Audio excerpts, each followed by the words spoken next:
Can you hear that? Can you hear the church bells ringing? This place is beautiful. I am in Augusta at Noboleis Winery and Vineyards. Who knows how many people have been married right back here. And this looks like something out of a Hollywood movie set, but it's not Hollywood. It's in the wine country of Missouri, and I can't wait to see more of it. Let's go. Hi, I'm Joy. Hi, Joy. I'm Brandon. Nice to meet you. Very nice to meet you. So this is Noboleis. This is Noboleis. Welcome. I am eager to see it. Will you show me around? Absolutely. Come on Let's inside. do it. So, Brandon, give me a little history of Noboleis. When did it start? So Noboleis was a dream of Bob and Luann Nolan. Back around 2005, they bought 74 acres of land here and right in the smack in the middle of the Augusta Appellation, and wanted to plant some grapes. And fall of 2009 was our very first harvest from our vineyards here. And we made wine for the first year, and then in 2010 we decided it was time to share what we had made with the public, and we opened October 2nd, 2010. I love that story. The rest is history, and I want to see the rest because I have not been outside of this tasting room. Oh, you're in for a treat. Let's go. All right. This is beautiful, Brandon. You call this area the Terrace, correct? Yeah, that's what we call it. This is where folks would come out on a weekend or during the week to enjoy their wine and food. I can see why people would love it. Big, beautiful tree, nice shade tree. But speaking of shade, you've got a huge tent out here that I take it that you can enjoy this space, rain or shine, summer, winter, any season. Anytime. It's got walls, so if it gets too cool, we can turn the heaters on. If it's nice outside like today, we can roll the walls up and turn the fans on, and you can enjoy this any time of year. This looks like something out of a postcard, doesn't it? Yeah. Look at it, the rolling hills. No wonder people love Augusta. So this is our winery. This is where everything gets made. We've got 19 of these big stainless steel tanks back here. And you're here right at the start of the process. This is kind of an annual cycle. We harvest the grapes in the fall. We make the wine through the winter time, filtering it, blending it, and then we typically bottle it in the spring. Occasionally we need to bottle outside of that like we did today. Yeah, you were doing that today when we arrived. Yeah, those were our red wines that we age in an oak barrel, which I can show you here in a little bit. Okay, I am eager to see some of the food and taste some of the wine. Excellent. Follow me. These doors are stunning. Yeah, I People love take them. pictures in front of these doors. What's on the other side? This is the entrance to our barrel cellar. This is where we age wine in an oak barrel. Can't wait to see it. Oh.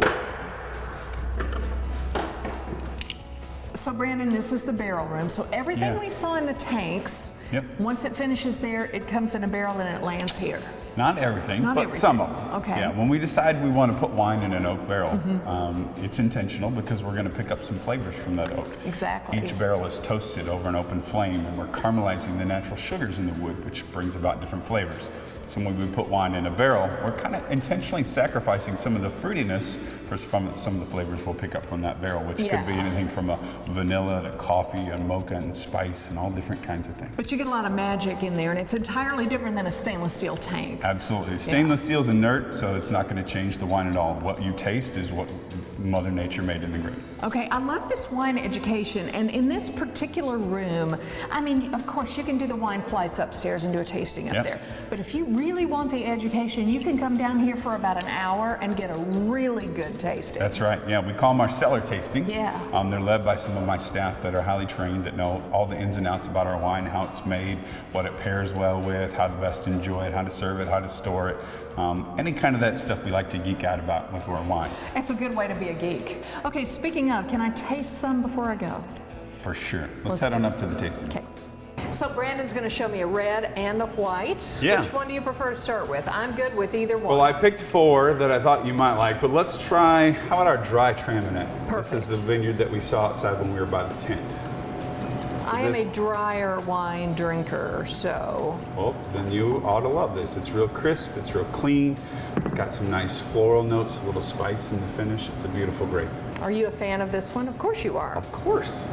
He's the winemaker. He's going to be a fan, I'm sure. Nice citrus in there.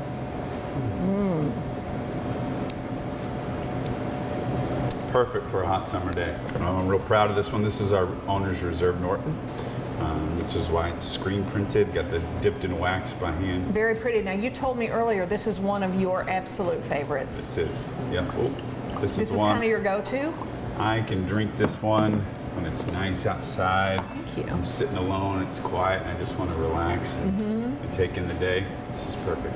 Also goes nice with a nice juicy piece of red meat or some big aged cheeses. This is one of the barrel aged. Yeah, this one spent some time in a barrel. You can sure. tell.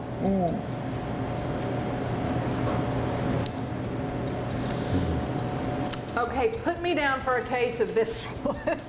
Brennan, isn't this it? is ridiculous good. Yeah, thank you. Oh man, I see my just what favorites. you mean. Okay, so the Owner's Reserve Norton. Yeah. Okay, there's a lot to be said for Augusta and a whole lot to be said for Noboleis. Thank you. I may just take the rest of this with me. Be my guest.